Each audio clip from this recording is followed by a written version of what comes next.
keperawatan meyakini bahwa manusia dan kemanusiaan merupakan titik sentral setiap upaya pembangunan dengan menjunjung tinggi nilai-nilai kemanusiaan.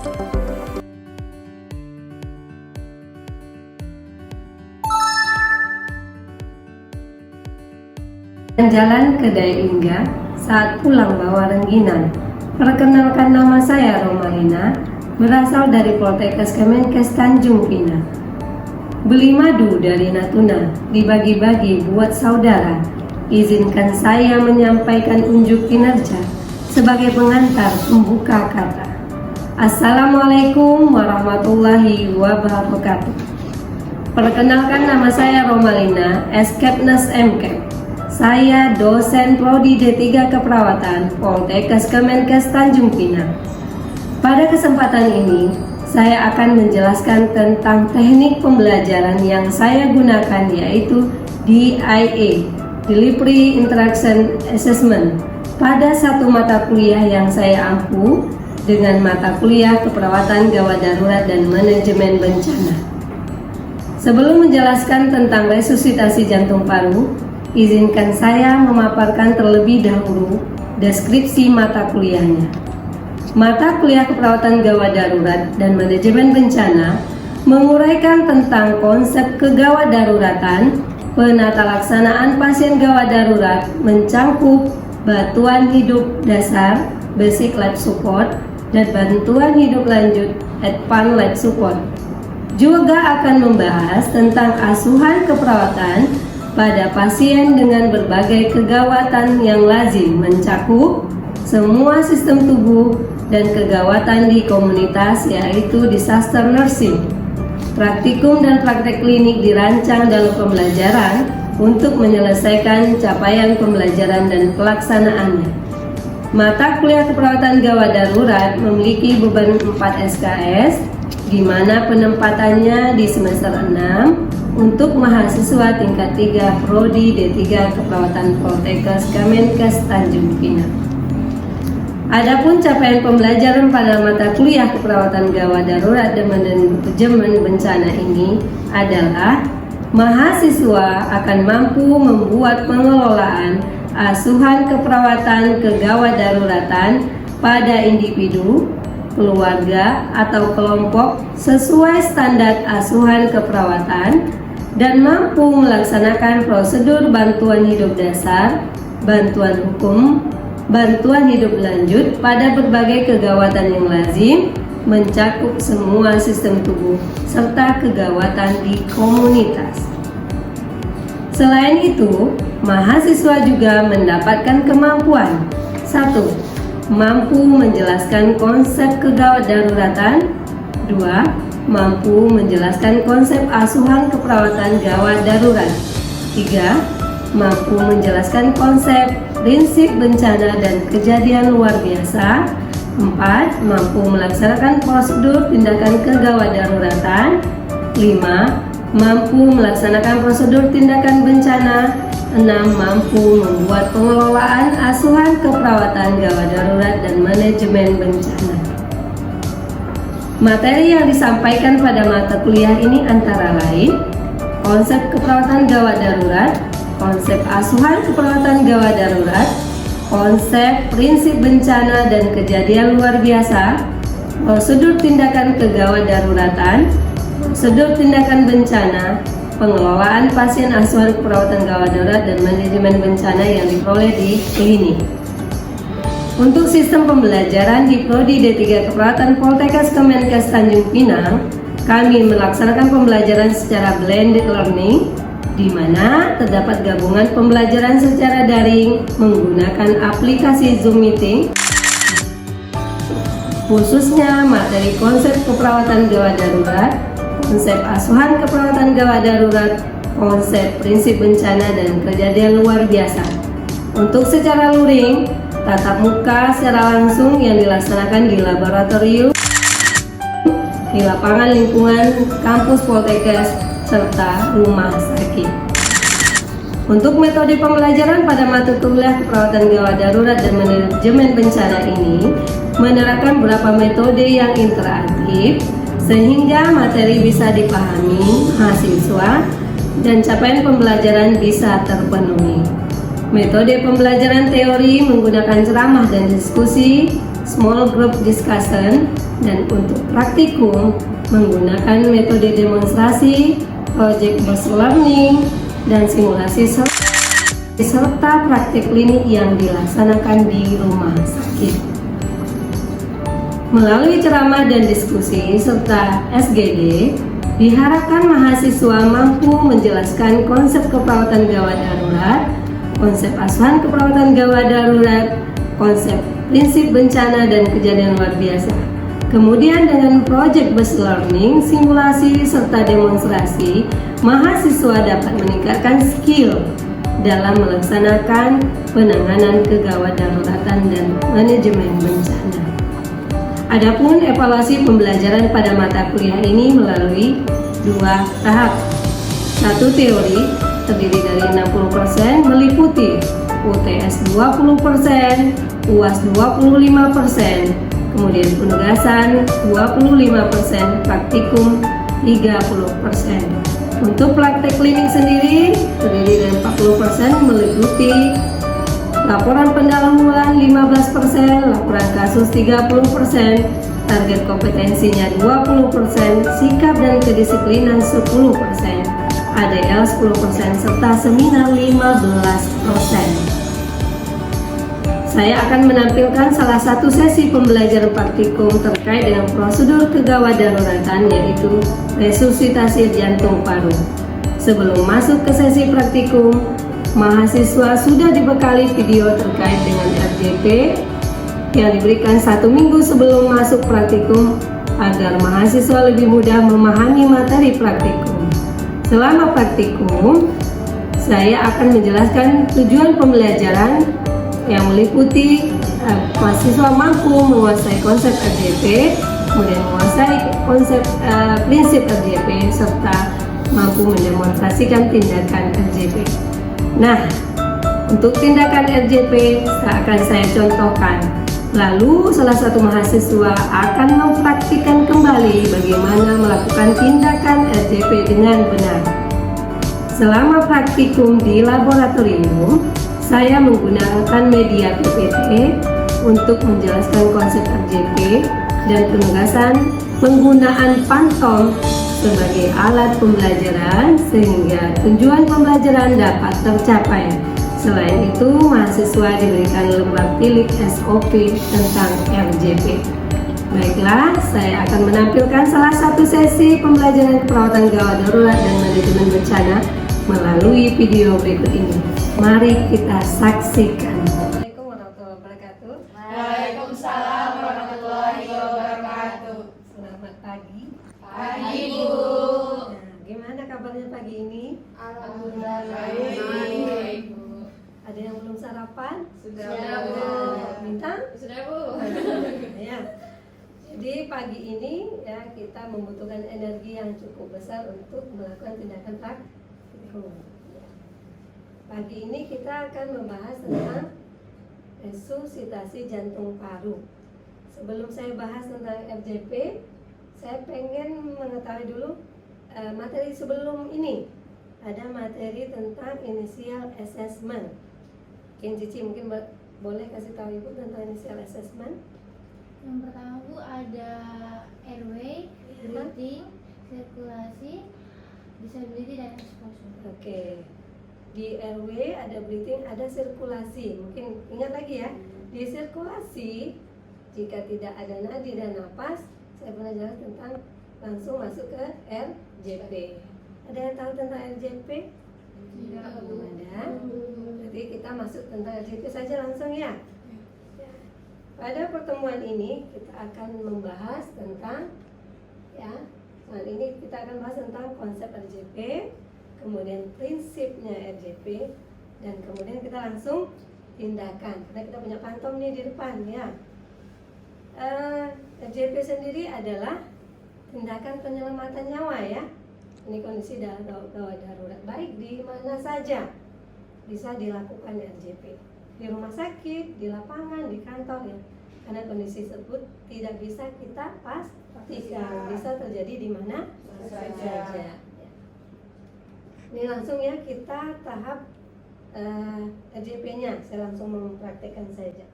Ini ada tindakan danger ya. Danger itu apa? Bahaya ya. Jadi kita harus mengamankan bahaya. Ada 3 yang harus kita amankan. Ya, salah satu diri kita ya. Amankan penolong ya. Kalau di rumah sakit ini mungkin wajib ya. Karena kita nggak tahu pasien yang datang itu pasien kondisi apa saja. Kemudian aman lingkungan. Jadi kalau lingkungan, kalau di lapangan kita harus mengamankan nih lingkungan sekitar kita ini aman nggak bagi kita? Ya, ini pasiennya aman nggak? Kalau di reruntuhan tentu kita jauhi dari reruntuhan. Kalau di jalan raya kita harus pinggirkan dari jalan raya. Kalau di rumah sakit tempat tidurnya juga harus kita amankan supaya tidak tergerak pada saat memberikan tindakan. Itu 3A. Aman lingkungan, aman pasien, aman penolong, aman diri ya. Ya, kemudian yang kedua.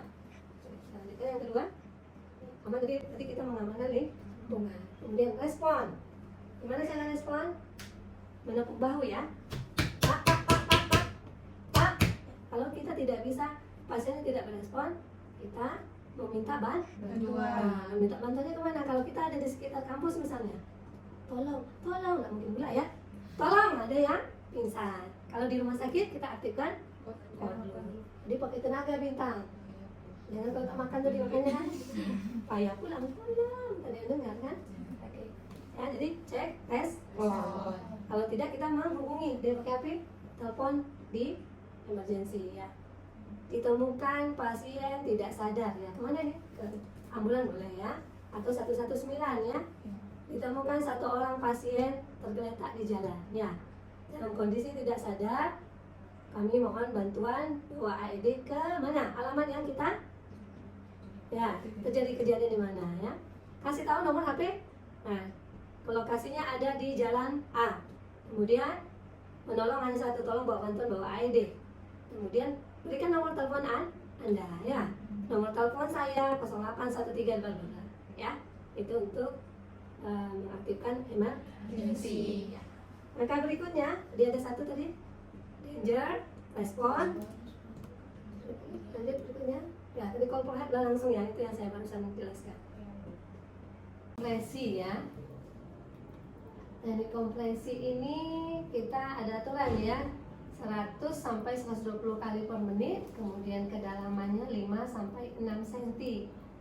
Ya, kemudian interupsinya tidak banyak ya, jadi biar kita maksimal ke tindakan, pastikan regel dada maksimal tadi dengan kedalaman yang ada ketentuan 5 sampai 6 cm, kemudian berikan ventilasi dan kita berikan oksigen.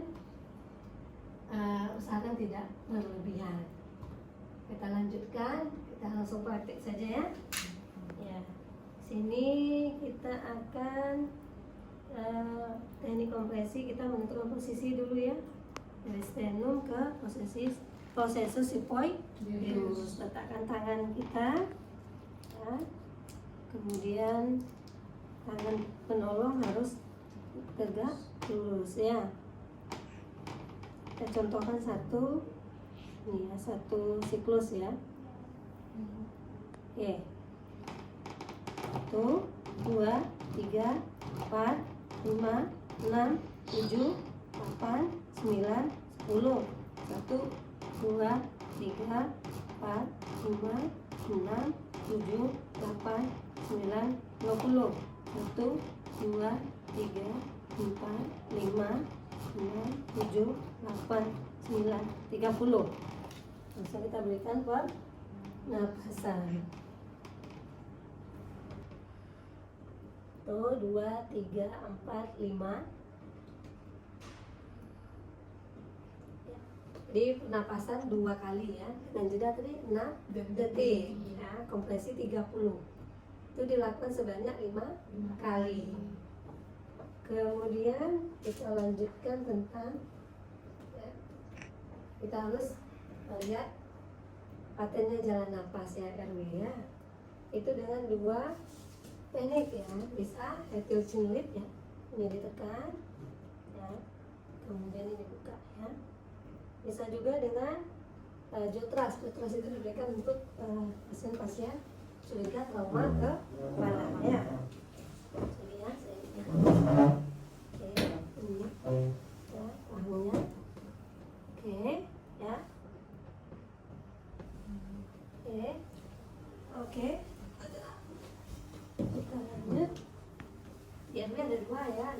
Cinlip dan Jawtras. Breathing saat ini diberikan tadi pakai mask ya.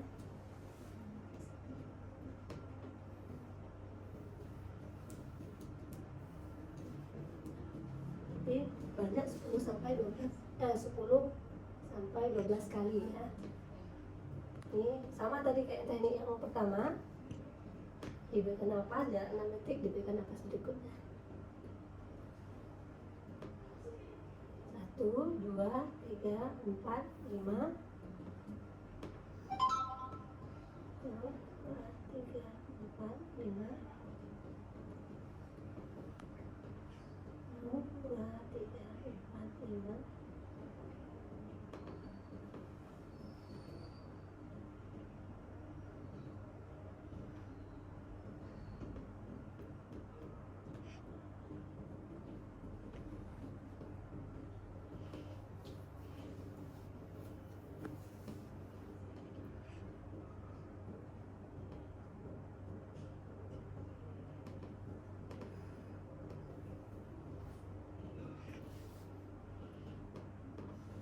Ya, 10 sampai 12 kali dalam waktu 2 menit ya. Kemudian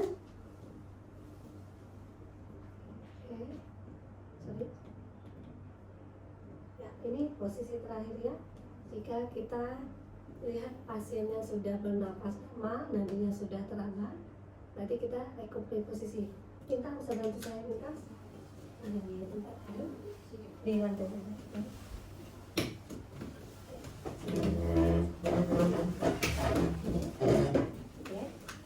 Jadi untuk posisi mana, kemudian kita sikat minta.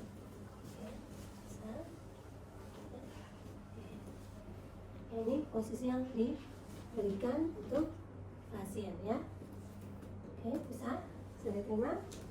Oke. Yang tadi, terima kasih Minta. Tadi saya sudah jelaskan tadi ya, yang namanya bisa dibaca. Jadi aman 3, ada yang jatuh dari 3.